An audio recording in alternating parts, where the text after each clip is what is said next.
you're so confused. You feel like you're more fucked up than the lies on the evening news. Well, just step right in. We can talk about it all as friends. And if you want, we can hug and kiss and make up for the party ends. Agree or disagree, start offering me. 'Cause I'm everything you want, damn sure what you need. I won't tell no lies, back up all the facts with truth. And if you can't get down with that, you must be somebody's new.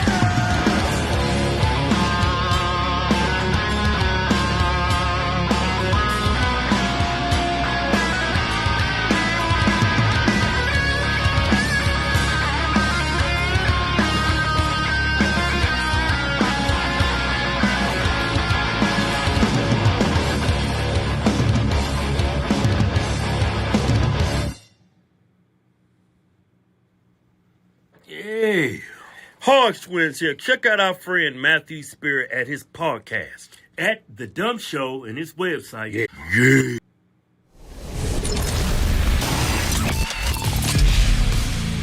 Good morning, Don't Unfriend Me Nation. What are we? What's going on, everybody? Trying to get the window that I had working on. There we go. Good stuff. Open mic night. Call in if you're going to call in. Olivia had to work late. She's just shoving some food down her gullet right now and eating, and it was tough to get on. So internet decided to be weird, and Facebook didn't approve my account for some reason, so I had to resend in a certificate. Sorry, is it okay if they get on the internet? She's got homework. Yeah. Yeah, I just needed them off for a second to reset it. Okay, cool. So, yeah, if you want to call in, the call-in number is going to be down below, but I'll also put it in the chat. Opening night for the Colorado Avalanche, folks. I'm not going to lie to you. I'm not going to be on a long time. Plus, the Astros are trying to move on to the next round with a win tonight, and they're doing pretty good. So a lot is going on right now. So you may or may not have heard. First of all, how's everybody doing? I hope everyone's good. We've got a new show that just came out, episode 3. Wow, there's a lot of people on. Episode 358, I think is what it is. No, Dyslexia for Cure found 558. My Lord, it's a show and it's out. Go watch it. It has to do with BLM and some of the contradictions between BLM supporting Hamas and stuff to that effect. So give it a watch. I think it's a pretty good one. Yes, the Kings are playing the Avalanche. So I'm obviously in my ceremonial, pretty much the one night I wear Avalanche gear if I'm not at a game is tonight. And another time I'll just wear a hat and a t-shirt. But yeah, I put on the gear. It's a tradition, and it's done me well so far. And of course, the Astros are playing. So Olivia should be back in a minute, and she should be able to jump on. So a lot going on. So let's see. We've got Steve Scalise as nominated for Speaker. I don't even know if they've went ahead and went with that nomination. I think they were talking about doing it on the floor, and there were 6 opposed. Of course, Freedom Caucus. Eli didn't oppose. Luttrell didn't oppose. It was Marjorie Taylor Greene, of course. What a fucking sorry, and Lauren Boebert, because they oppose everything. I mean, Steve Scalise, for God's sakes. I mean, the guy got shot in the freaking leg, and he's got cancer. How much more do you want from a guy before you can trust him? So so that's going to be interesting. They went ahead, and he is now Speaker. So all Republicans voted for him. Is that correct? So were there any holdouts? Did anyone resist? Because I know the Democrats said they were going to sit out and just go ahead and push forward Hakeem Jeffries. I've been trying to unscrew the internet, so pardon me. So does somebody know?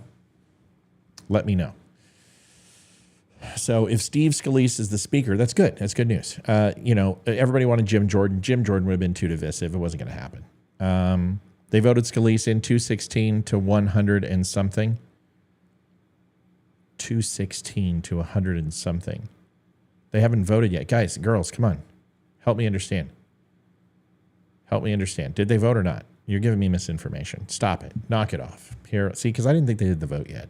And I know there was opposition. I spoke to a couple of friends in the House, and they were not going to dissent, but there were several who were going to. Let's get the straight poop. Let's go to the news. Now, he won the internal vote. He's not the new speaker. Speaker nominee, like I told you. Haven't voted. Matt, you would move both carrier strike groups to the Med? No. I'd put one in the Gulf and put one in the Med. Or would you peak one in the Persian Gulf and there? That's it. And put it in the Gulf. You don't put both in the Med. Fuck no. Don't put all your eggs in one basket. I mean, listen, the chances of somebody getting in a CSC3 and that could hit a carrier is slim to none. But why take that chance? You wouldn't put, you wouldn't put two quarterbacks in at receiver. That's a stupid analogy. Don't put all your eggs in one basket. It doesn't need anything more than that. You don't want to put two carrier groups in the Med. That's just, it's like putting two stretch limos in Japan. It's ridiculous. There's no point. One carrier can literally commit 6 months of war on 7 different countries that aren't the size of Russia and China. So you put one in the Persian Gulf, and it sends a message to Iran. You get froggy, and we're gonna light your frickin' world up. And then you seize the $6 billion. You let them know that all communication's off. And then if they so much as blink, if Hezbollah blinks, you take out one of their enrichment facilities. Hands down. Listen, that needs to happen anyway. We got to get that done. So, what I don't understand is, like, what is up with this new freaking new American who's like, everybody's anti-war. It really, listen, I'm sick of it too. I think Afghanistan was ridiculous. 21 years of just complete nothing. It was like Vietnam. It's complete waste. And certainly the people who fought that war don't feel that way, but the overall results were a waste. So I get that, but it doesn't mean that people don't need their dick knocked in the dirt once in a while. They don't need that. So I'm all about it. I think you need to hit their enrichment facilities. You don't want them to have a nuke, so we might as well do it now, right? Just get it done. Yeah, you do not want to put two carrier groups in the Med. That's like putting two carrier groups in the Black Sea. It's like putting two carrier groups in the Persian Gulf. If you want to keep one in the North Atlantic and keep one in the Gulf, fine. That makes sense. If you want to keep one in the Med and then keep one in the Gulf, that's good too. You want to keep one in the Black Sea and want to keep one in the Med, fine. Yeah, that's a little too close for my comfort too. I mean, if we're going to map it out,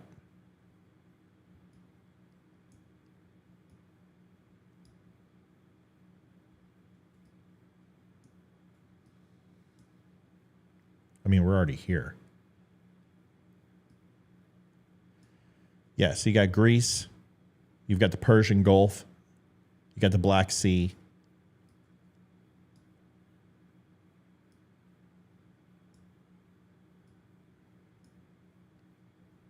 That's a little close. So I would not put one in the Straits. And I wouldn't put it in the Gulf. Like I would not corner around UAE. I would keep it down here, near Oman. And the reason why is because Iran has missile batteries, CSC3 silkworms that can hit our ships. They won't, but they could. So keep them out of there. And if you want to go ahead and put one in the Med, I'm fine with that too. But yeah, the whole point is that I would never put them in close proximity. So there's your answer. If they let soldiers fight the way we should, we would be allowed to fight wars, and it would have been over with in a couple of years. Well, you guys know they just. I can say it now. I couldn't say it last night, but I can say it now. Is that Delta and DevGru have been activated? Is the only thing I'll say. And I know some places are reporting it as they're deployed, but they're on standby, is my understanding. And I know there are some ready forces that have already been sent over. But, Delta and the teams are entering the fight, and they know how to go door to door and get hostages. I mean, it's what one of their modus operandis, and they're very good at it. So we need to be careful. They've put Hamas all over the United States. See, Kathy, where are you getting your intel on that?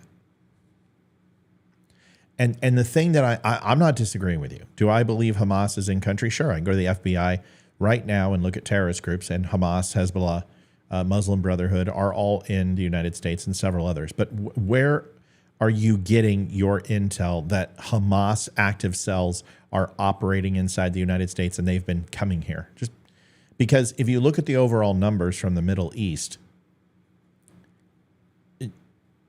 Gaza and Israel are some of the lowest numbers when it comes to illegal border crossings. Egypt is right up there. So you've got a lot of other countries that are sending, and when you're talking about Hamas in particular, you're cross-referencing different Muslim countries that don't have that representation of terrorism in their country. And each sect of terrorism and terrorist groups are spread out over different nations. So when you see, Hamas, or you see the Muslim Brotherhood, or you see Red Brigade, or if you even want to go to True Lies and say the Crimson Jihad, whatever you want to make up, please understand that the estimation of illegal immigrants coming in, the only reason why that number hasn't captured is because they've actually either A, know where those people are, or B, have caught those people.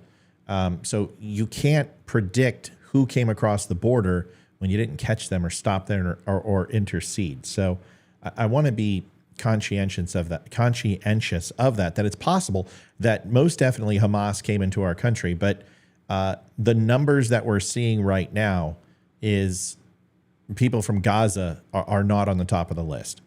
From West Bank are not on top of the list, where Lebanon is not on the top of the list.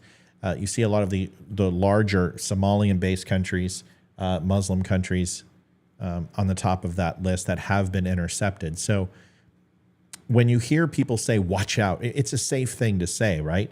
And that was kicked off all because Mossad came out and said Israeli intelligence is predicting that there's 3 or 4 countries in the United States which are target-rich environments for Hamas.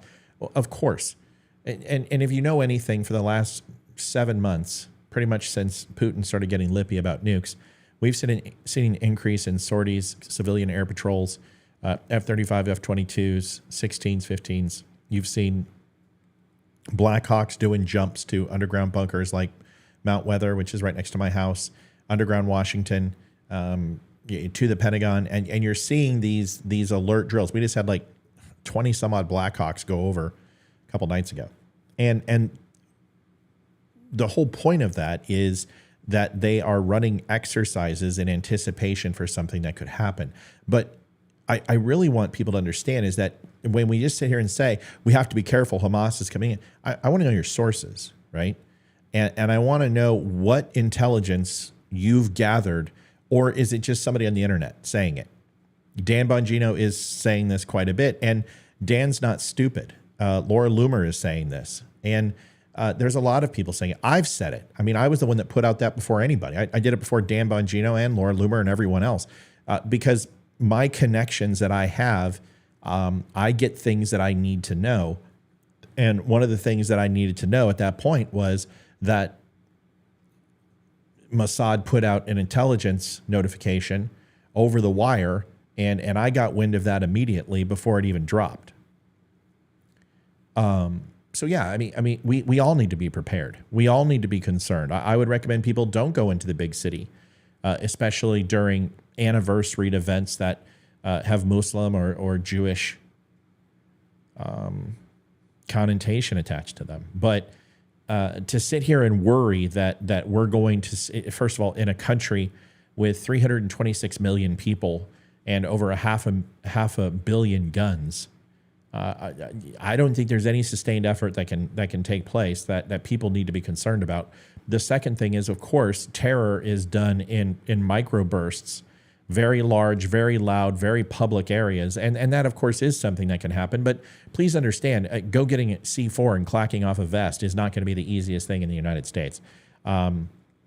You have to, there's very few channels to get that type of stuff. And if you do, it's going to set off alarm bells. And if you start collecting material in a mass quantity to produce weapons and produce bombs and produce incendiary devices and explosives and IEDs and stuff like that, you're going to get caught in the United States.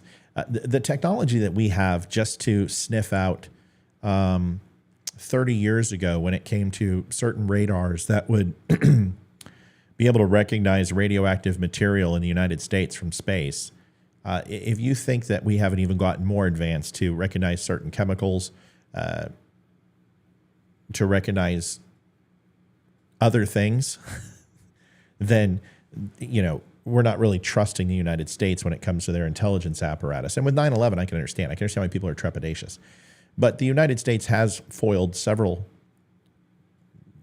attacks through intelligence means, through collective intelligence, through England, United States, and even Poland and other places. And even if you want to give our neighbors to the north, Canada, some props. Our intelligence apparatus is strong. Now you may say, well, wait a second, what happened in Israel? Well, once again, I said it the other night, Israel is not, they're not, it's not like they haven't received intel before and kind of just said, meh. And understand something of this magnitude and something of this size. I think Israel had their 9/11 the other day because they were probably resting on their laurels a little bit. The Abraham Accords, the peace treaty with Saudi, I think they got complacent and I think they got a little lax. And I think the intelligence that they did get is not an exact science and it can be missed. And I'm not going to say that teams I work on didn't miss things, and I'm not going to say we haven't missed things before, during, and after these events. But overall, a major plot in the United States is something the United States is very well aware of and focused on, and these little micro aggressions like hitting a mall or going after soft targets, although terrifying, are not sustainable. And there's only so many of them and so many of us. So I wouldn't freak out about this whole thing. And the only thing you should be worried about is a possible isolated event in a public area. I get that. But we face that every single day with mass shootings. So the United States is becoming more and more like the rest of the world where dangerous things happen in our country. And it's a shame. And it's a natural progression. The older a civilization gets, the more craziness and the more opportunity for bad things to happen. But we also are a fairly self-disciplined country that has citizens who are more than willing to protect each other when the going gets tough. And although we don't do that on an everyday basis and we go after each other's throats on Facebook, if somebody comes into our neighborhood and wants to start they're going to FAFO, whether that's the inner city, whether that's small town, whether that's suburbs, rural, whatever. You go into one of these towns and you want to start a ruckus, there's going to be people who are more obliged to engage with you. And I don't think any terrorist unit is going to find solace in the United States. That's all I'll say. I mean, there's really not much else to say. Unfortunately, I don't have Olivia here tonight yet. Matt, do you think they have been here as citizens for years, just like those from 9/11? Yeah. I mean, listen, okay. I guess this is going to be the topic for tonight. So the thing I would say is that we saw this in North Korea. North Korea would send in sleeper cells from the North Korean regular army into South Korea and pose as South Koreans. And these sleeper units were designed that once North Korea fired off into South Korea, they would hit command and control units. They would do guerrilla warfare tactics. They would go behind enemy lines, create dissension and confusion, small attacks, and be more of a skirmish unit through guerrilla warfare, very similar to what MacArthur did with the Filipino people, very similar to what you saw from the Welsh when they would fight for the English, and what you saw from the Patriot, which really didn't happen at that magnitude, but it's a cute story. But Braveheart's full of shit too. But that's more of what it's like: more guerrilla tactics, more stick and move, skirmish capabilities, sniper capabilities, volleys of fire, and then retreat. Having multiple areas of retreat to dig into, things like that, and lines of fallback for defensive positions. And, skirmish units, 100 to 300 men could hold off entire battalions. I mean, these tactics are nothing new. And North Korea was sending them down to South Korea, and our job was to track them. And they would send in mini subs, and these subs were horrendous. I mean, hardly subs. These things couldn't go, further than 10 feet before they would capsize. Their propulsion systems were complete shit. They made more noise than a fucking lawnmower, and they weren't that hard for us to ping and hit and ultimately destroy. And, some got through. And those units are still available in South Korea, of course. And occasionally the SKA will uncover one of these units, or somebody will, expose themselves, and they'll take them out and ultimately disappear. But what you don't get is this in the United States much. And the reason why is because the one thing the United States is very, very good at is sharing information. I want to see who's calling in here. I'm trepidatious over the last few callers. All right. I'll bring it in. Well, you got to put your hand down, man. What are you? Oh, is this one? Who is this? Phil. All right. I don't know, man. We'll see how this goes. I'm not in the mood if it is one of the yokels, but I don't think it is. We'll see. We'll see. All right, Phil. What do you want to talk about, buddy? Hold on one second. Let me get you in here. Home slice.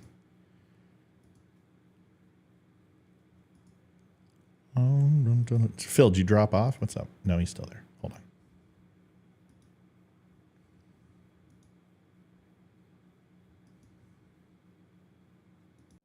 All right, Phil, what do you want to talk about? Oh, yeah, it's you. You're out of here. Bye, buddy. What the fuck? You're out, you douche fucking cunt. You're a fucking cunt. You won't even have a conversation. I'll give you a chance if you have a conversation, but if you're going to be a will. cock, I'm going to boot want you. to ask you a Just question. shut the fuck up. You're going to come on my show. I'll give you a chance. If you're going to be a fucking clown, I'm going to punch you. What do you think? That's fine. That's fair. Okay, great. You want the first moment you're a cunt, I'm going to fucking punch you. Okay. All right? Okay, so don't be a cunt. I won't. It's Fair? an open night call-in, right? So No, you're a twat, dude. You're a twat. You've been a twat ever since you called my show. I'm giving you one more chance. One more chance, and I'll fucking punch you in a heartbeat. What do you want? Well, you can't punch me over the computer. What I said punch you. Punt, as in put my punt. foot on your leather skin ass and put Yeah. you 120 feet in the air with a 4.5 second hang time. Can I ask you a What do you honest want? question? Can I ask you an honest question? 12 inches. What's your next question? My honest question is if I peed into my own butt. Yep. So you didn't even get it out. So that's Phil.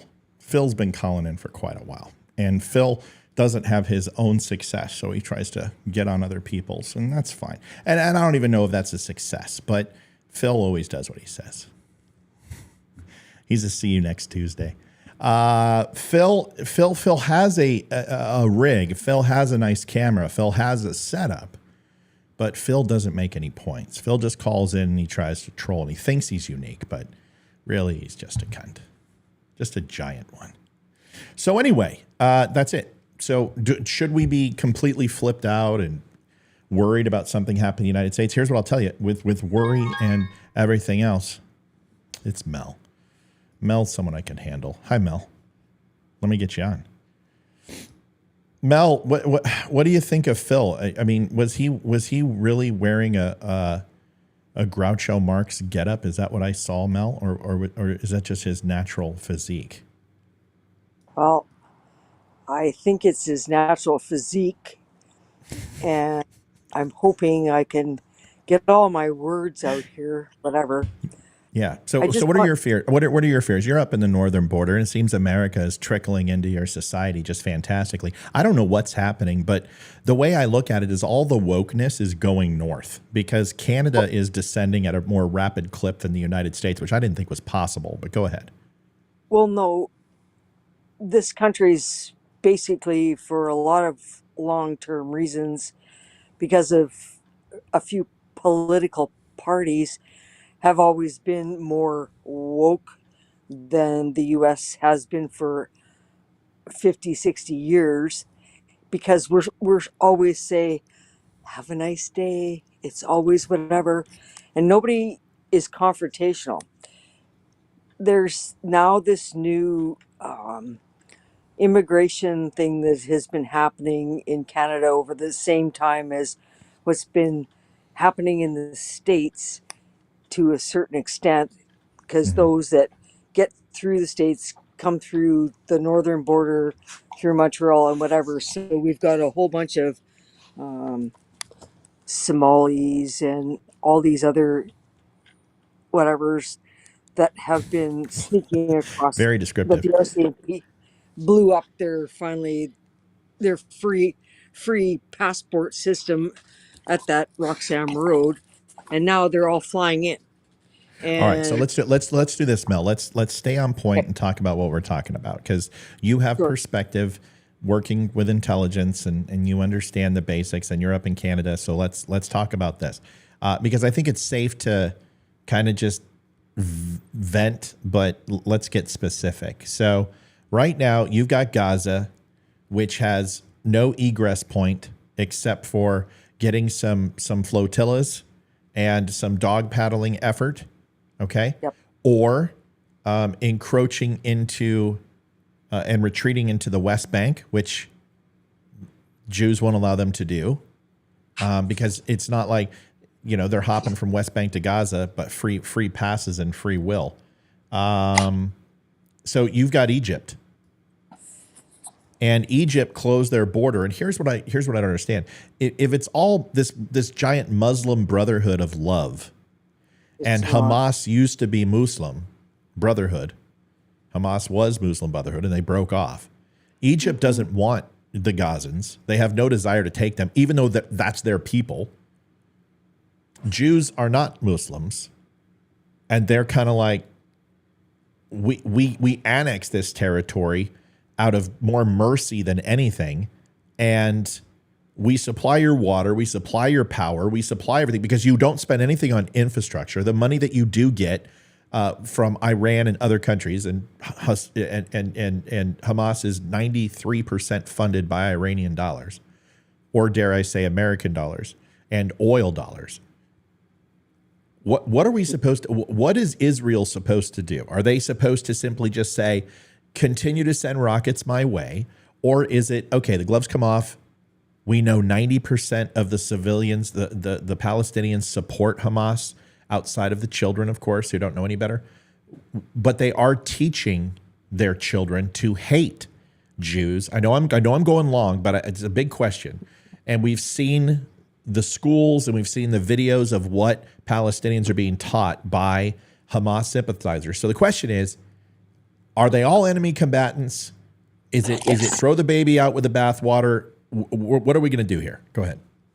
Okay, my point was, and I wanted to see if you had seen all those videos and whatever that they are teaching in their schools, and they have their TV programs with the cartoons, and it's all kill the Jews, kill the Jews, kill the Jews. It's the same as the Turkish Cypriots are doing the same thing in Cyprus with the Greek Cypriots Correct. across the line. They do that, and they can see each other in the school across the green line, and they're doing the same thing.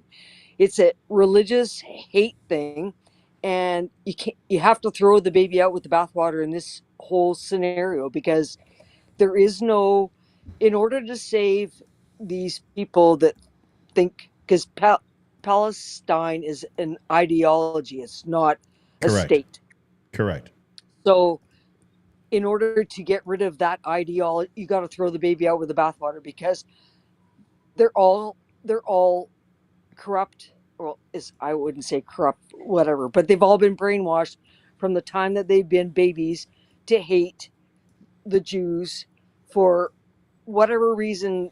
They don't even know. It's just, it's been given to them, it's spoon fed them. They see it on their cartoons, they see it on their whatever. And those videos that just came out a few days ago showing their cartoon people and their whatever and their indoctrination, whatever, that's the problem. So throw the baby out with the bathwater, turn it into glass, start all over again. The ones that escape and whatever, that have common sense, because there's those in Iran as well, because they all don't follow. Sorry, I have trouble with words sometimes. You're okay. Khomeini. Yep. Yeah, yeah, Ayatollah Khomeini. yeah. Listen, Mel, take your time and don't It's get ahead of yourself. Everyone knows what you've been through the last couple months, so take your time. yeah, yeah.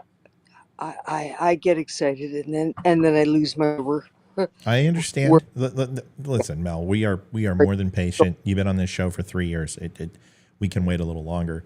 Here's my biggest concern, Mel, is that I don't know if we have the resolve to continue this fight from a global sense. But I would like to know what your thoughts were about Joe Biden's speech, honestly.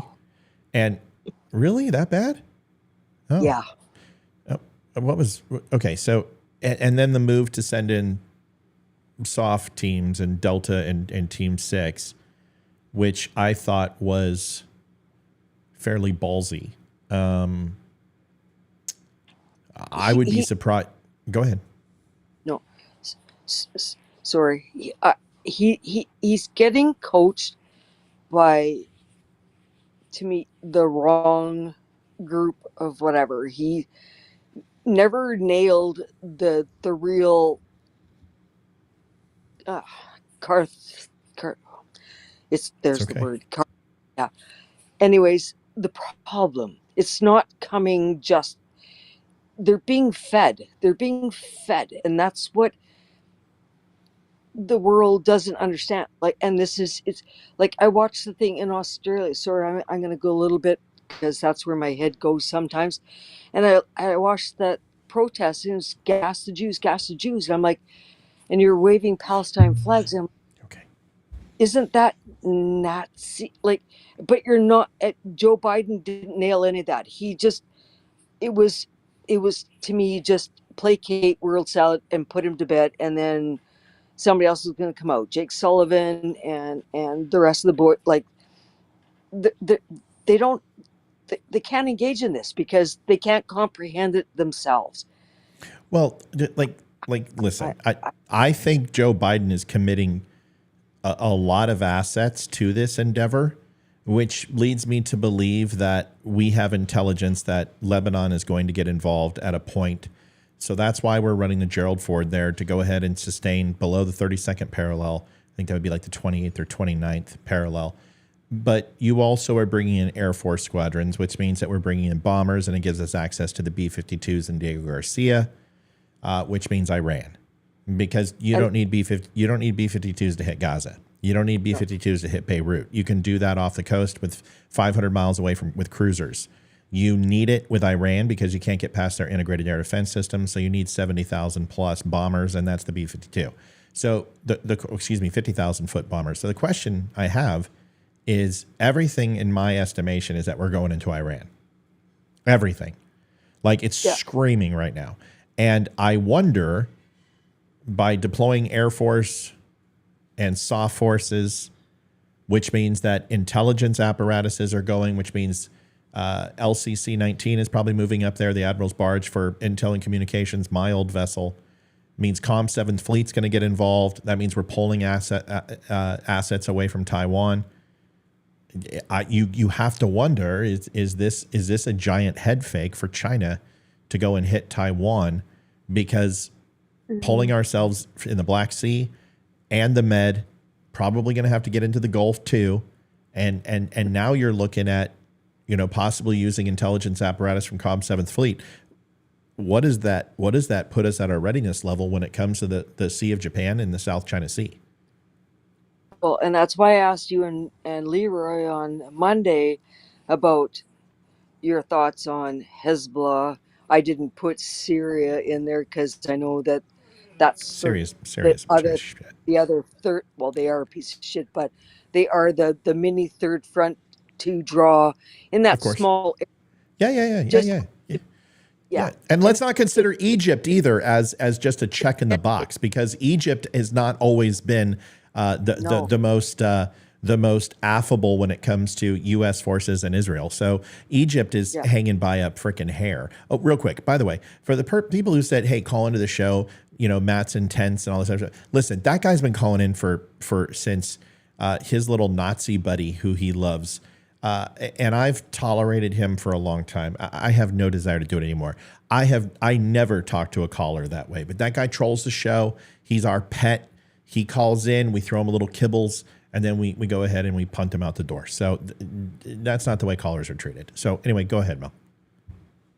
No, I just threw that whatever out on Monday because it's all a head fake. There's as you know, whatever, and so the rest of us know. There's those on the listening channel right now. No, this is a head fake. It's not a good way to start. Or Take I your have to time. put thoughts Take your together. time. Mel, you know when it comes to your doctors and speech coach that when you get frustrated, that makes it worse. So there is no pressure. So take a time. My grandfather had 3. My dad had 3. I know I'll have them at one point, and you'll be talking me off the hill. So take a breath, slow down, don't get frustrated.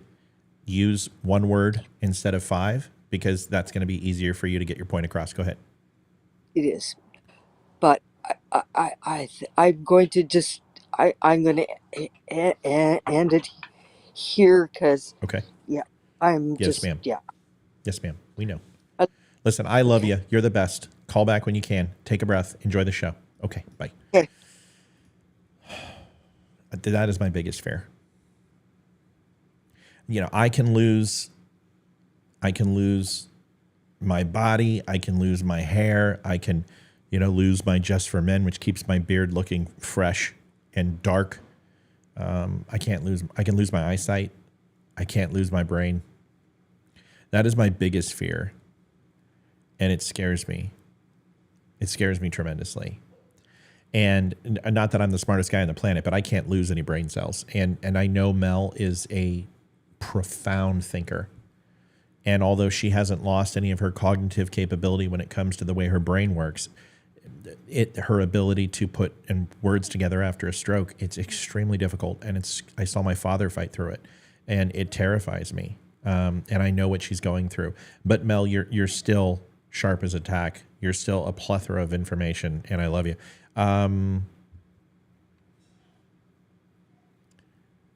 Do you think Hamas has more of an ethnocentric motivation as opposed to a full-blown religious multinational ideology? Well,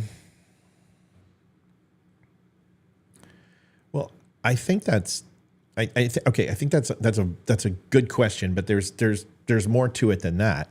Considering that when you're talking about ethnocentric, which is focused on one's ethnicity, and then as opposed to a full-blown religious multinational ideology, or we can just say ideology from the theocratic sense, they're one and the same, because Hamas has hatred towards the Jews more than any other. Now, there's other rival groups and Muslim groups that they have and take issue with, of course, but they're predominant. I mean, those things are all window dressing. Their predominant burn the house down as Jews.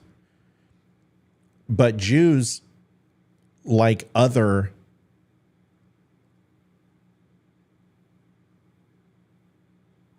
races of people who are so closely tied with ethnicity and religion, and there isn't one, it's not ethnocentric or it's not religious based, is that they're tied together to a point where Jews may be a Jewish people and Judaism may be a religion, but an ethnicity as well. And Muslims, although a religion, predominantly ethnically tie their overall ethnicity to their religion. So I don't know if you can divide the two. So I don't know if you can say Hamas is a religious zealot and believe that anyone who doesn't share their values are infidels, or that it's simply people who are not like them based on ethnicity. I think it's a mixture of both, and I think they're equal. Specifically when it comes to the Middle East. Now, you know, I've had people tell me before, Muslim isn't a race of people, and once again, I would challenge that thought process because they are synonymous. And if you want to get castigated out of the society in the Middle East, whether it be a Jew, a Sunnite, a Shiite, a Muslim, Hamas, Hezbollah, PLO, Muslim Brotherhood, simply speak out against the race of people and the ethnicity of the people and the religious convictions that they hold, and either one will get you castigated out to, the worst parts of where they keep the people who ultimately are considered to be enemies, which are usually to either have them meet their maker or meet an untimely demise. So I think it's both, and I think it's multifaceted. I think the hatred for Israel stems from what they believe and who they are, from the same amount of conviction. So I hope that answers your question. I don't know if it answers your question. You can certainly call in and we can explore it if that didn't answer it or I wasn't on point enough. But I think what people think of here is that they go, okay, well, I'm a Catholic, but I can be Irish, or I'm Catholic, I can be German. I'm Catholic, I could be Italian. I could be anything. I could be Dutch. I could be Welsh. I could be English. I could be French and be a Catholic. And ethnically, we can keep those separated like oil and water. But when you're talking about the Middle East and Muslims and Jews, it's soluble. You know, they are closely so closely tied together that the identity of either is indicative of who you're dealing with.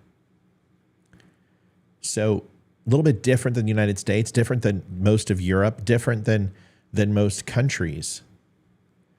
I think the best example I can give you is assuming Native Americans, right?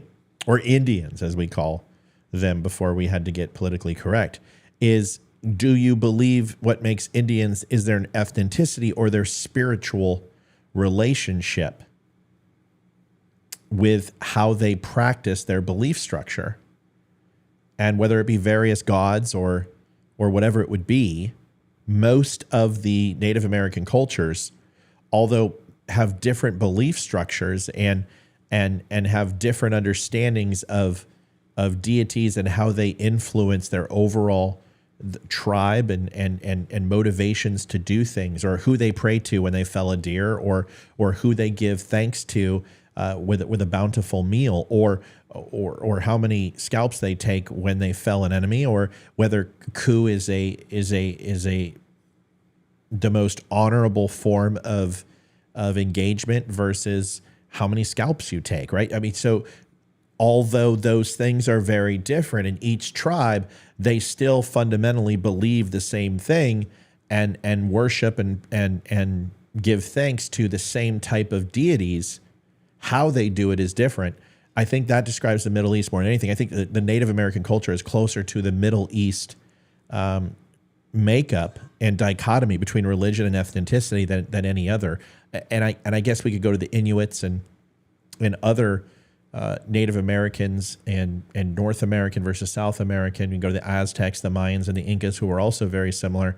But that's the best description I can give you, is that Native American culture, South America, North America, Native American culture, and their close ties to their religion and their overall ethnicity is very similar to the Middle East, is that they're synonymous with each other. That's a very long answer to an extremely good question. I don't know if you're trolling or that's really what you wanted to know, but I think you knew the answer and you were just testing to see if I did. And I don't know if I failed or passed. You can let me know. Hey, Matt, do you think Hamas... Okay, we already answered that question. It shows the weakness he has shown. And we must be talking about... Oh, I asked this because I don't think Hamas has non-Arab members as opposed in Daesh, who... It's ISIS, right? I can't see. Who lets non-Arabic members in, but with a strong conviction of religion regardless of race. Yeah, but ISIS, but see, that's the thing. So that's like cannon fodder, right? ISIS, if you're not Muslim, they'll let Christians in who swear allegiance to, ex-Christians who've denounced their faith and swear allegiance to Allah, but those people aren't respected. Those people aren't given the inner circle or trusted ever. They're used as pawns to the means to have ISIS or Al Qaeda or any of the other Muslim extremist groups to justify their means and get to a point of achieving what they want. So although you say they let them in, I think they let them in overall for their benefit and certainly not the person, because if you look at the way that outsiders are treated once they are no longer useful, they are killed with extreme prejudice and usually not given any place of honor or redemption when it comes to the Islamist extremist groups. Angel's coming in. Angel, you got to hold your camera still, though, okay? So we want to try to have a stable image here. Let's see if we can get you in here. Thanks for calling in. And Angel just is here. Angel, what do you want to talk about? I missed what you were talking about. So, No. You got to call. You called in for a reason, right? You got to have something to talk about. So you had a reason. What did you want to call about? just talking about Israel Okay. and Hamas. They should kick everybody's butt around them. You get rid of those terrorists, and then no one will mess with them again. Oh, that's not true.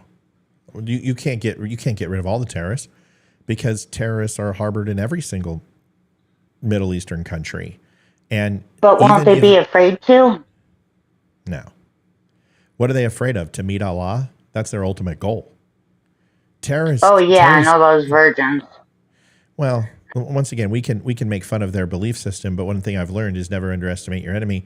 And having terrorists meet their maker is something that a lot of people have as their profession, and we're very good at it. But that doesn't mean you don't respect them just a little bit, how crazy they actually are. And when your ultimate goal for us is to stay alive, which it is, every American soldier, every team guy, every Delta guy, every Air Force, Coast Guardsman, they want to come home. A lot of the zealots, the true believers in these terrorist groups, do not hold the same convictions that we do for life. In fact, they think life, giving it in the cause of Allah and taking down infidels, is ultimately the most highest honor that they can do. We've got Our Lives Matter. It seems like everybody's calling in tonight, which is good. Coming in from another site. So, Angel, we have you both on here. What name are you gonna make me call you here, brother? Because I'm not calling you Our Lives Matter, and I know your real name, but I need to know what's your pseudonym that we're gonna go by. You can call me John. John. You can call me Al. That's what you should. You can call me Al. John from Our Lives Matter 2.0, because I guess Our Lives Matter went kaput. Is that correct? Yeah, I'm fighting. They got a security check on there now. What happened? Tell us what happened, because a lot of people who are fans of our site have been on your site. What happened to Our Lives Matter? I don't really know. Just my posting, I guess. That's what happens when you piss them liberals. Yeah, so you tend to post things that I know better than to post. So, and I've seen a lot of your posts, and I also appreciate you share my stuff. But you tend to get to the heart of the matter, and you tend to post things that are fairly controversial, but really don't leave a lot to argue. But I don't think your memes are that's what's bad. I think it's your ability to piss people off where they mass report you because they can't handle a conversation. What do you think? Yeah, that's what I think it is. It's usually after they share me to what is that Democrats page. There's like four of them that they're Yeah, always sending. Occupy. Yeah. Occupy Democrats is one of them. Yeah, they're Yeah. always come and try and attack me, but that's why you have supporters on the page, because half the time I That's right. don't have to squat. Dude, I try to stir the hornet's nest up. I go to Occupy, like today I did it, where they made a point about, Jared Kushner and the $2 billion. And I said, hey, how's the fundraising for BLM going? Has it slowed down at all? After their complete meltdown over the last few days, posting paraglider memes and such.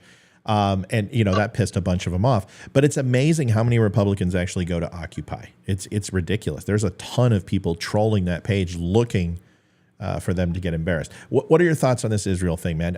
Did you serve in the military? I don't remember. I did not serve in the military. I don't Fair have enough. any military. All right. Your thoughts on Israel, your thoughts on this whole quagmire. I'd like to get your opinion too. So, on the Israel, I think that we need to go in there and we need to help protect Israel. I think we just need to go into Gaza and we need to flatten them out. We need to take care of Palestine and show them who's the boss. That's what I think. So this is the question I posed to Mel is, 90% of adult males and females in Palestine absolutely support Hamas and at least the conflict that's taking place, if not the eradication of Jews. It's hard for me to say, okay, Joan Rivers said it best. Did you guys see the Joan Rivers skit that she did a couple of years? It wasn't a skit. It was an airport interview with TMZ before she kicked it. Did you guys see this? I think that was probably 5, 6, 10 years Yeah, ago, it was like a while that. ago. It was a while ago. And they asked her and they said, hey, what should we do? And she goes, listen, if New Jersey was firing off rockets at New York every day, do you just actually think that we just wouldn't blow the fuck out of New Jersey and just take it off the map? And she's like, it was fantastic the way she said it, because that's really what it's like. It would be like Montana firing rockets into Washington. Eventually, they're going to say enough's enough. And, a lot of people are crying and complaining and saying, the Jews, look what they did. And they're coming in and they're annihilating everybody. I said, dude, but what did you have to do to make it happen? It's kind of like you never want to say spousal abuse is okay. But the question for most people is, my husband, he slapped me, or I slapped my husband, or whatever. And it's like, yeah, but what did you do? Is really kind of the question. And although insensitive, we have to look at what Palestine did, what they've been doing, and it's been 75 years of the same shit. And it took this, a 9/11, for Israel to say, okay, no more. We're shutting off the water, we're shutting off the electricity, and we're coming in, and we got 300,000 reservists, and we're bringing the fight to you. Do you see this escalating? Do you see Hezbollah getting involved? Do you see Lebanon get involved? Do you think Iran's going to get froggy? What else are your thoughts? I think Iran's going to get froggy for sure. They've already made. Their president, dictator, whatever the hell you want to call him. He's already made Ayatollah mention. He just the other day, I think it was yesterday or the day before, they were interviewing him. MSNBC, I think it was Lester Holt, interviewed him, and he straight up said that they're going to do with that $6 billion what they want to do. And did you see today, Biden administration, Janine, whatever the hell her name is, come out? Claude Dam Jean Pierre. Yeah. Yeah. The one of the reporters asked her what their thought was on the squad. Well, I think it was Caleb or whatever the hell her last name is. Rashid For Michigan. Tlaib. Yeah. And I don't know what some of these Michiganders' problem is, why they elect these idiots, but they do. But um, they're like Biden. Biden's administration straight up came out, said that they condone everything that they have said. They do not stand by their side on this matter, where they're putting these Hamas terrorists on a golden platter and holding them to a higher Yeah. level. Yeah. It's totally nuts. I did see something about they were talking about kicking them out of Congress now, that this was kind of the last straw that broke the camel's back on this matter. Yep. But Yep. whether or not Biden got the backbone to do what he says he's going to do, that's a whole nother story. Listen, this is an interesting topic because I have tried to slowly introduce this to my listeners, and they're not having any of it. But I don't think Biden's speech. Listen, the guy's fucking 106 years old. His speech was not, the most powerful thing. He's not an orator. He never has been. But I thought it was clear and to the point. Fuck around with Israel and find out. I don't have any problem with what Biden said. In fact, I wanted to give him a little bit of kudos that he actually took him long enough, but he came out and said some things that I feel were strong. KJP, she admonished the squad and shot them down, and with no equivalent. It's the only fucking question she's answered in 3 years. Well, 2. So she was very, very direct, year and a half, very honest, very direct, and gave a good answer. Yeah. Now he sends in Delta. Now he sends in the SEAL team, specifically DevGru, Team 6, which they're not called Team 6, DevGru. Air Force is going over there, which obviously we talked about will be the B-2B bomber, will be the B-52 out of Diego Garcia. It opens up the Air Force. You're getting a speaker elected probably within the next day or two, hopefully. And then the purse strings are going to open up.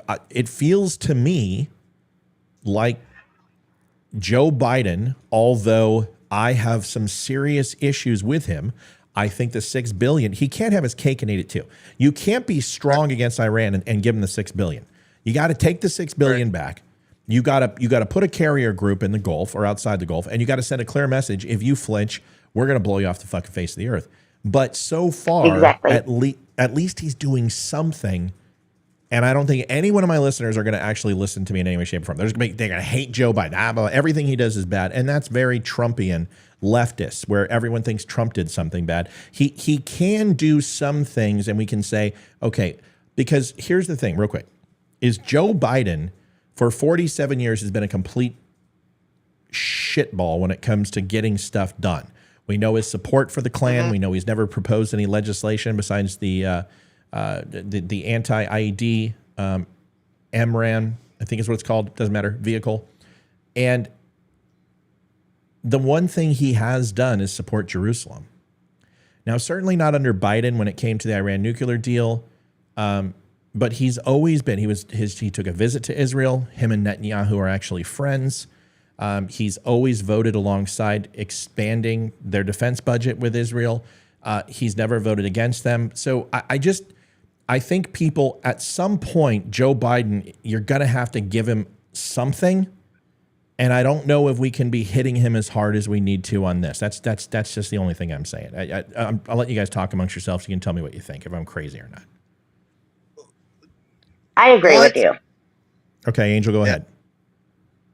I agree with you because this is the first thing I have seen Biden do since he's been president that was actually good. Okay. John, what do you think? Sorry. Go ahead. I can hear you, buddy. Yeah. My bad. Was it Dave or John? What did you want to call? I'm so fucking confused. You What do you can want me to call call you? me. Just don't call me late for supper. Okay. I won't call you. I'm going to call you Al. Al from now on. Al is your name. You can call me Al. Call Go me ahead. anything Your you thoughts. want. You got it. I think Biden feels somewhat responsible for what's happening to Israel. Because I if agree. you think about it, there was some news media, some of the MSN, they were reporting on, they had some pictures of the terrorists downtown Gaza on the strip and stuff. They were talking about, they were showing pictures of them with the M16s and the military issued vest that they were wearing. They said that all that stuff is from it's U.S. military product or supplies that was left in Afghanistan. Now, I don't know how much of that is true, but I do Well, think some of it is.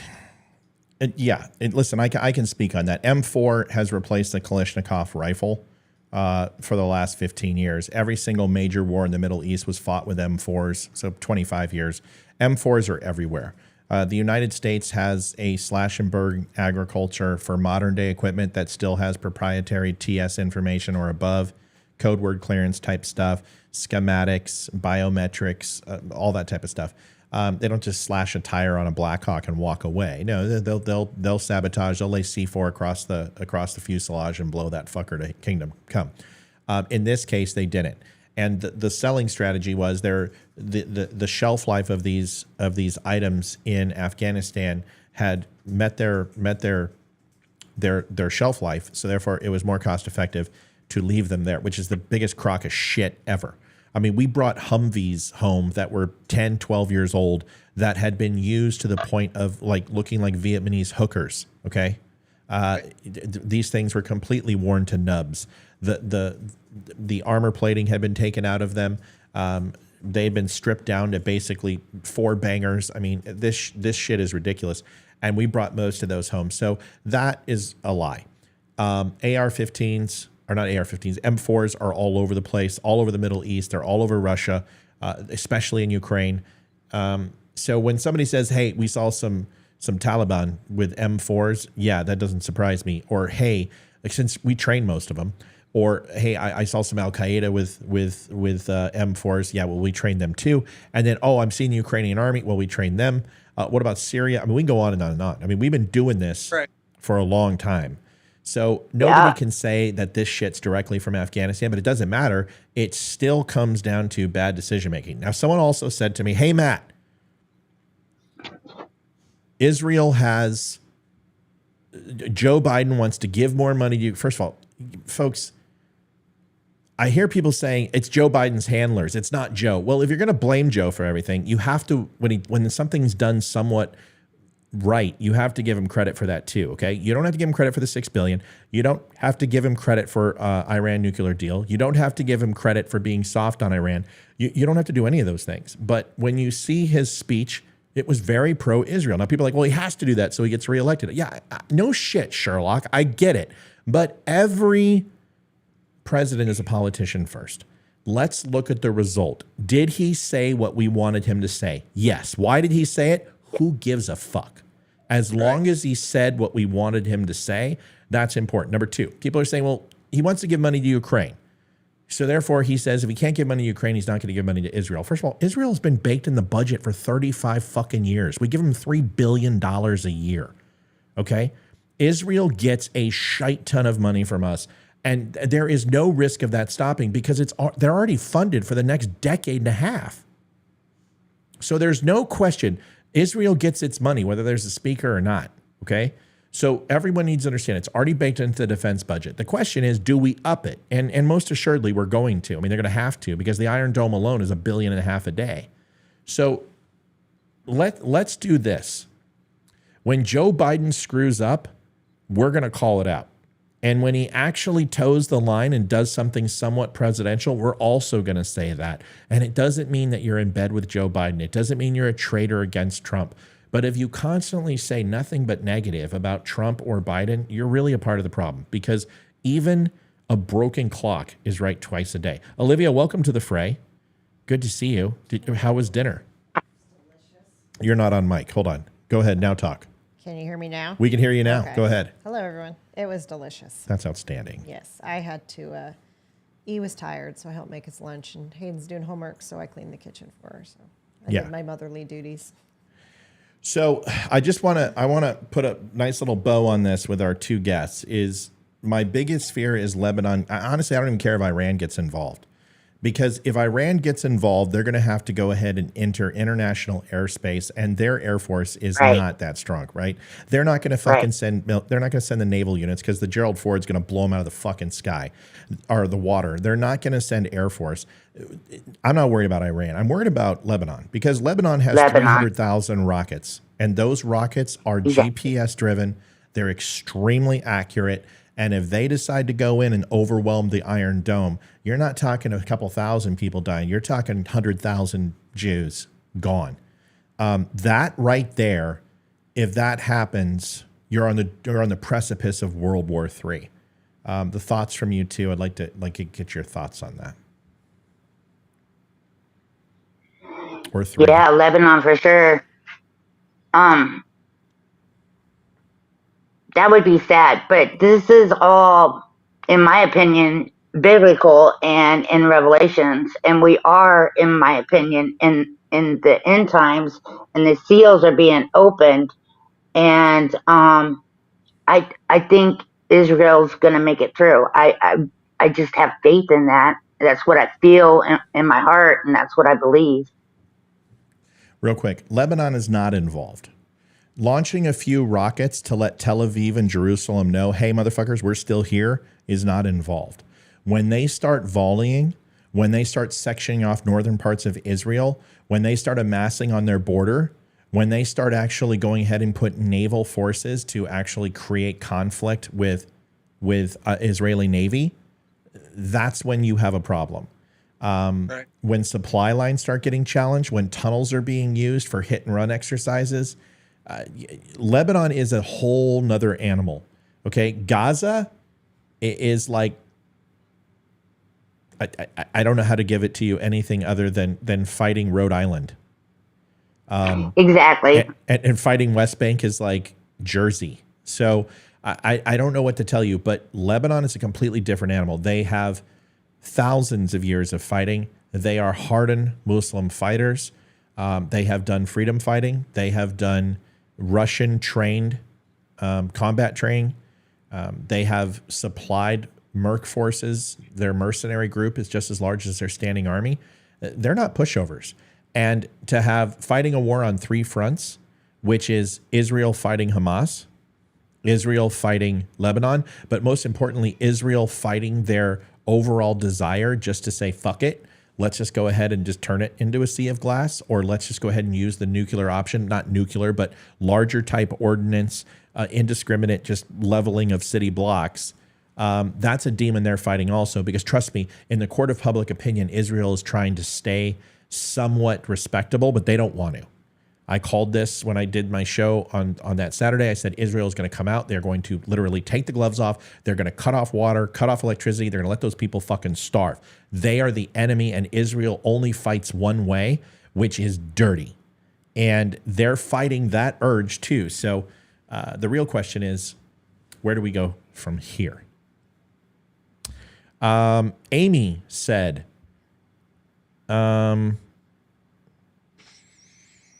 I don't think we meant to say all Lebanon. I don't know what that's about. It's a bunch of threads. Well, what are the threads saying? I have no idea. I just know that they're responses. All right, Joseph Hillstrom seems to be firing off. So let me see. Hold on, I got to find out what he's talking about. I think he's Lebanese. I think. Okay.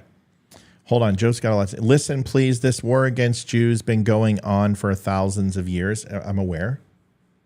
Exactly, Matt. You can't get rid of terrorists. No, you can't. It's an ideology. We tried. We've been trying for 40 years. We've been trying for 50 years. You can't get rid of an ideology. Here's the thing. So here's a question for everyone on how do you identify who's a terrorist and who's not? Anybody want to go ahead and take a shot at that? I don't know. That's the hard part. I'll tell you. This is how you know. The guy who clacks off the vest and kills you, he's a fucking terrorist. And that's how you find out. That's it. That's the only litmus test. There is no other. Because little do we all know, terrorists lie. And they're good at it. And they're able to assimilate and change their overall, the way they present themselves, the way they look. I wish there was a big sign. I wish all these idiots would tattoo some, insignia on their foreheads to let us know who they are, but they don't. And that is the absolute truth. What is the one sure way to identify a terrorist? Right before they clack off their vest. That's how you know. Otherwise, you don't, and you never will. Or they take a grenade up into a chopper that's full of civilians, exfilling, and they decide to pull the pin at 80 feet. That's how you know if they're a terrorist. Or they fly a couple planes into buildings. All right. They're not afraid to die. Well, I think some of them are afraid to die, but their fear of not meeting a law or being castigated outside of their religious circles is worse. And they make it where if you don't decide to go ahead and clack off a vest or suicide yourself, that your family and kids and wife, it's a modern day mafia. And anyone who knows anything about terrorism, it is just all about fear. And it's a fear for the terrorists themselves. And I don't have any empathy or sympathy for those pricks, but fear is the motivator for why they do what they do. And fear is what they instill in other people.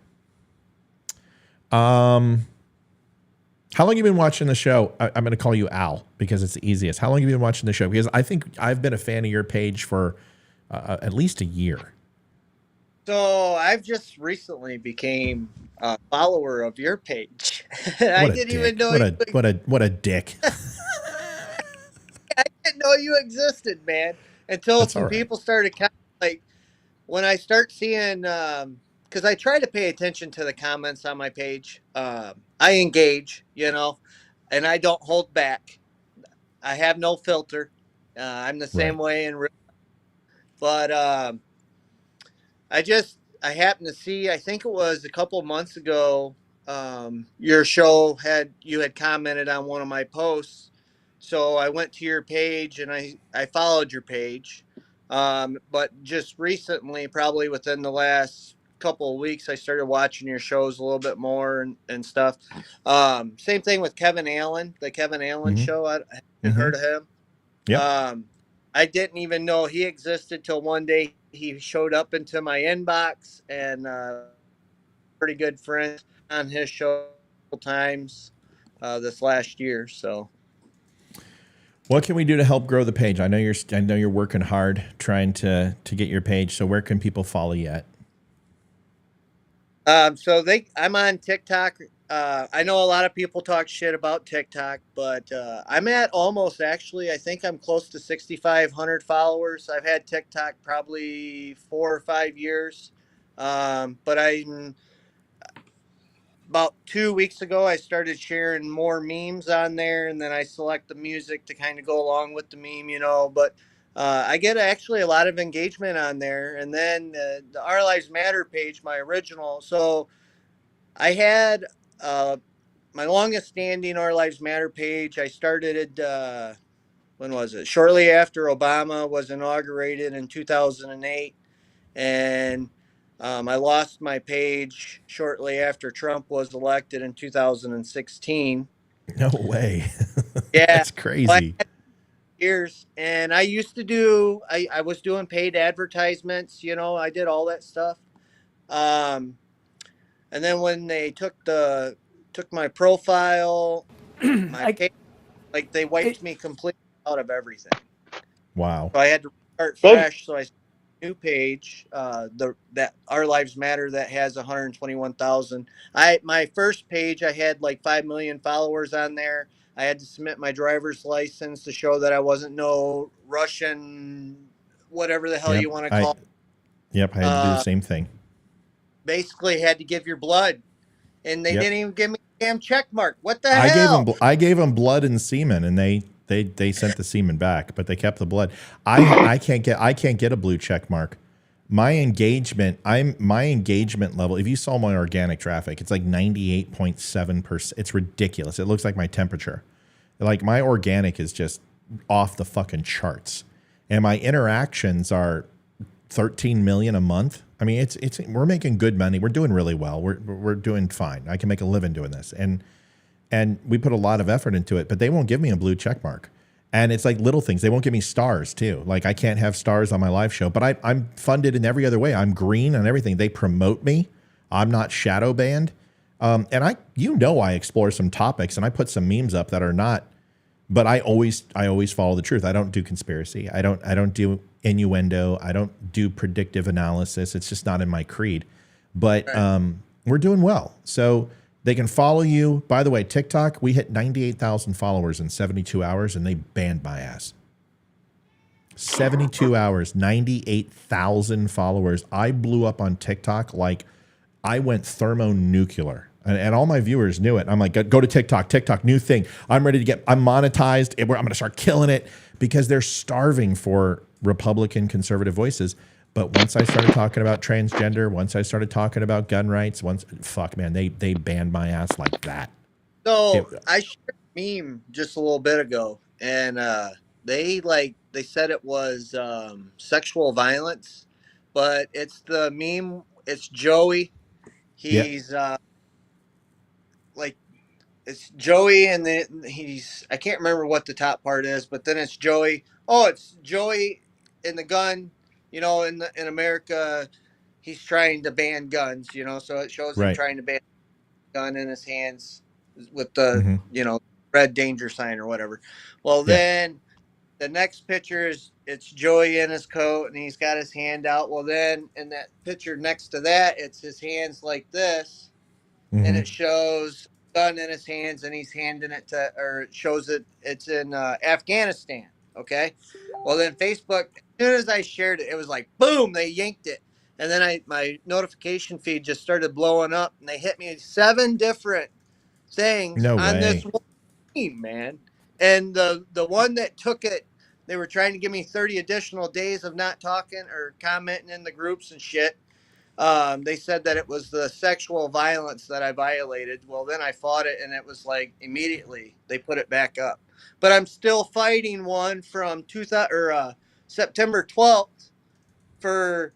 They said that what the hell was it? Cybersecurity. And all it was I took up here in Michigan, law enforcement's cuts pretty scarce across the whole United States. But here in Michigan, we're having a hell of a time trying to get officers, get people hired as police officers. People don't want to deal with the stupid shit. I remember this. I remember this. Go ahead. So I shared this article from the Coldwater Daily News, and it was on the Branch County Sheriff's Office. Sheriff Pollock was looking for officers. He gave, in the area, it was Kalamazoo Public Safety, Coldwater City Police Department, Hillsdale City Police Department, Jonesville City Police Department, a couple other departments, and he was given their average pay. Well, I shared that to my Hillsdale County shit show, and it's like an instant boom. They down, and then they hit me with 7 different violations on it. Well, it says I fought it. It says that you get up to 4 days before they get back with you. I have still yet to have them get back with me. Oh yeah, dude. My STARS application has been in for 3 years. You know what it says? We're pending review. You should have an answer within 10 to 14 days. That shit's been up for 3 fucking years. I get it. And luckily, STARS honestly is a moneymaker for Facebook. You don't make shit off of it. I mean, you need 5,000-6,000 viewers all giving. And because I think you make 0.1 penny off of every star or some shit. It's a ridiculously small number. So it takes an ungodly amount of money. And I can't get monetized, not all my stuff, all the time that I put in on my page. I don't get nothing. I do get a lot of satisfaction in return, so that doesn't bother me at all. But it would be nice, man. Dude, I have no problem helping you. This is the thing you need to do. You can't post anything that can be misconstrued as hate. You can't do anything that demonstrates violence. And you can't post anything that isn't factual. If you do those 3 things, like I said, dude, I got an award coming from Facebook this year, which is ridiculous. I got a plaque as one of the top 1% most interactive channels on Facebook. So I got an award coming. That's cool. Yeah. The Pops channel or Pops show. Yeah. Just got an award not too long ago, and he dropped it, and they had to send him a new one. Yeah. Like at 250,000 followers, which we're on the precipice, we'll hit 225 by the end of the year, hopefully. At 250, you get a plaque, in honor, whatever. Who gives a shit? Facebook leaves me alone. They're not YouTube. YouTube is fucking canceled me. Olivia's sitting out here like pimping herself on the street to get people to join me on YouTube. And all they do is just blacklist me. They blacklist. She's out here panhandling. She's like, please, can I have some more, sir? Can you please go over to YouTube and follow me? And then YouTube's just waiting there on that trigger. Once I hit 1,000, I get monetized. They're going to ban my ass. But this channel is the most successful. Twitter, I blew up on Twitter when Elon came in for 3 months. I crushed it, and now I can't even gain a follower. So I can't even get on my Twitter. It's hard. I can get on it, but I can't put anything up there. I can't reply to anybody. Yeah, all I can do is see what's going on. Yeah, Facebook banned me back in. Actually, they made me totally disappear. Nobody could find me. And that's why I made this page. But that was shortly after I made Indiana for Trump, a group called Indiana for Trump. Yep. And shortly after that, my name was gone. But the Indiana for Trump is still there. Well, I think that's pretty much a lock. Yeah, it's not a threat. Donald Wallace Jr. has been banned since 2016 for life. And my cousin, he's probably went through 9 different profiles since 2016. That is crazy. This is my third. I start so much shit. But see, guys, if you don't think that I was in that same world, I had 7 strikes. My page was demonetized for a year. They went after, you can ask Olivia, like every day I would come in here and I have the 9mm and I'm just trying not to eat a bullet because all my work is just getting fucking ruined by Facebook. I'm kidding. Yeah. And don't make jokes about suicide, Matt. I get it. Ha ha ha. But you get my point. So it was really hard the first year. And like one time they cut us a check for like $9,000 and I'm like, holy shit, this is great. And I go to Olivia and I'm like, and then boom, they fucking demonetized us. And then 5-6 months with nothing. I'm in the bottom of the feed. Nobody hears me. And this is a rags to riches story, honestly. It's incredible that I went and I read every terms and condition page. I took every one of their stupid fucking classes. And I found out what the algorithm was all about because I was advertising for 3 companies at the same time because I do marketing. So I was figuring out the algorithm and then I cracked the algorithm and then everything started working out. And the one thing I've learned is you want to call people sometimes just like, you're a fucking idiot. You want to say that. Or like I started out the show tonight when I called the guy, see you next Tuesday. You can't do that, dude. You're a public figure. And that's the thing you don't know is because your site's so big and because you have so much pull, they treat you differently. People can call you every name in the book, but the moment that you attack them, bro, they got you by the balls, and all they're doing is waiting for you to do that. So, like, I've had to learn the following words. This is what I say. I call people clowns by using the clown emoji. I say dolt, D-O-L-T. You're a dolt. People are like, what a stupid fucking thing. And I'm like, yeah, dude, but I can't say anything worse to you. Or I'll asterisk it out, right? So I'll be like, I'll call him a pussy with a star in the U. You have to be very careful what you say to people because all they got to do is report you. And because you're a public figure, you get no leeway. And that's where I got hit for bullying. Bullying. Yeah, you should. I did too.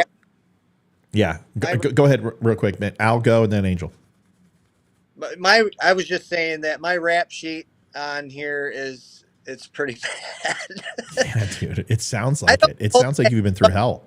I don't deal with dumbasses on my page. So if you're going to comment, if you send me a stupid ass message, you're going to get your profile is going to be shared because I'm doing a screenshot of your message. It's in I had that Miranda liberal warning. So they still cry. Hold on. Somebody has a question. Hold on, I got some news that I'm trying to verify. This can't be real. This can't be real. Fuck. Dude. Okay, so somebody just said Toby Keith died. And I've been hearing this shit for like 2 years. I think it's an internet hoax, folks. Somebody said that about Clint Eastwood. Yeah, it's no.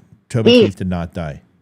So That would suck. I like Juneteenth. I saw something about Sylvester's. So I can't say it.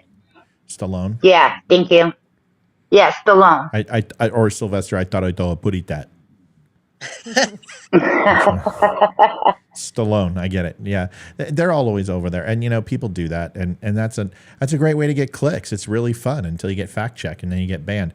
I'm gonna go out. We've got a Colorado Avalanche game.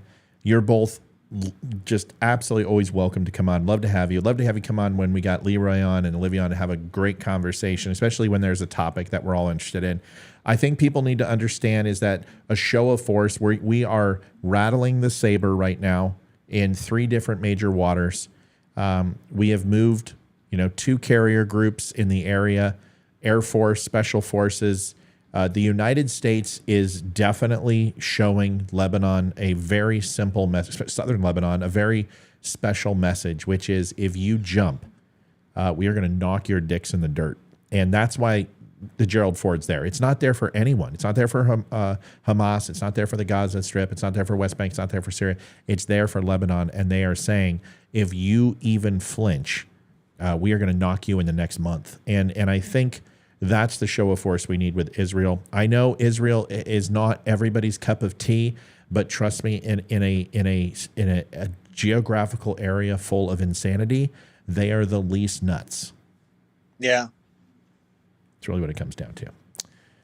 So somebody had a question. Yes, quick question. Thanks, guys. Angel, thanks. And tell them your page one more time so they know it's All Lives Matter 2.0. Our lives matter. Our lives matter. Our OUR lives matter 2.0. I'll put it on the end of today. I'll make a post, let everybody know, and we'll continue. I think we got you like 2,000 follows that one post, did we not? I mean, it crushed for you. Yeah, okay. Did pretty good. Al, you're not that far from me. Are you in Michigan? I'm in Indiana, but northern Indiana. So I'm actually out of the Hillsdale County area. I've done the carnivals there. Yep.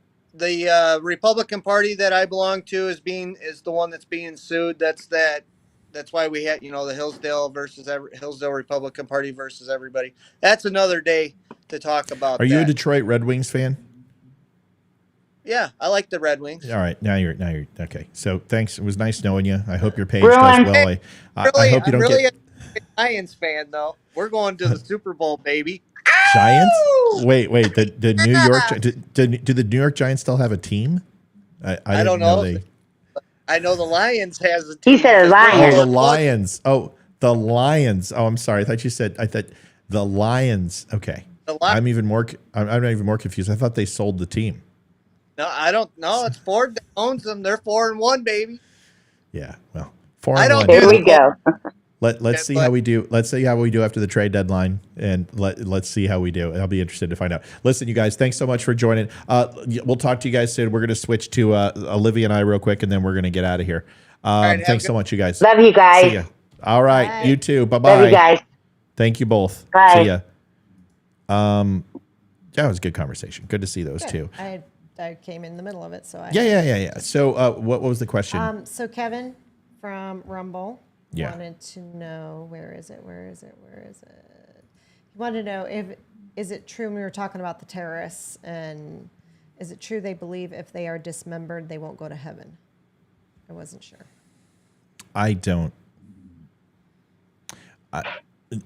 I think that might be a possibility, but I don't know the answer to that question. Now, I know they do that to a lot of people and separate them. Yeah, you know what? I think I remember reading something about that you have to. What do you think happens when they blow up? Well, that's different, but specifically dismembered. Is that why they behead people? Yeah, that's my first inclination. I'm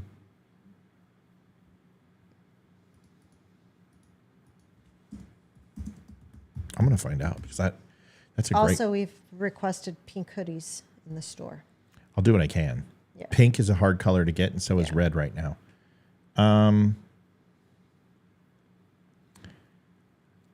I don't believe so. Like, I know there's quite a few things in the Muslim religion that if you do before, you pass, that can be considered to be a sin and keep you, out of paradise. But I don't know the answer to that question. But if I'm going to go and have 49 virgins, I know I definitely don't need the big head, but the little head would be cool. So as long as they don't cut that thing off. All right, folks, listen, we're going to go. We got some hockey to watch, and I got to see where my Stros are at. It is bottom of the ninth, 1 out, no men on base, 3-2 Stros. All right, we got to go. Listen, folks, thanks for watching the Don't Unfriend Me Show. I'll be on in the morning. I'm going to try 9:30. It depends. Bear with me. It's tough, but I'm going to see if I can get there. Thank you for ordering your shirts. You can go to thedumbshow.com, pick something up. Thanks for your support. Man, we had 35, 40 people on again. It's 145 right now. Thank you for ordering your shirts. Shoot. You can go to Sorry. thedumbshow.com. Yeah, but we had 225 right before you sat down, Liv. I saw there was like 40 on Rumble. YouTube's still like 15. So but listen, the live show's starting to kick, folks. Yeah, it really is. It's doing really well. Exciting considering we did an open mic night. That's pretty much it. So thanks everybody for watching. We love you. We appreciate you. We will see you mañana. Good We're night. doing or are we doing a show tomorrow? I'm going to do a morning show. Okay, gotcha. And then we're free and clear. Gotcha. So morning show tomorrow. Go to YouTube, subscribe. Go look at episode 350. Oh, crap. What was it? Hold on. 338. Good morning, Don't Unfriend Me Nation. Matthew Spear from the Don't Unfriend Me Show here to tell you that BLM is a terrorist organization. BLM is a terrorist organization. Go watch it. Watch that one. It's a good one. It's a good show. I'm telling you, go watch it. It's 20 minutes. It's a little bit longer than usual. Thanks, everybody, for watching. God bless. Even to the jackass who called earlier, who changes his name every time. God, if only you would actually have an opinion and reach out. Good night, everybody. God bless. Night. Let's go.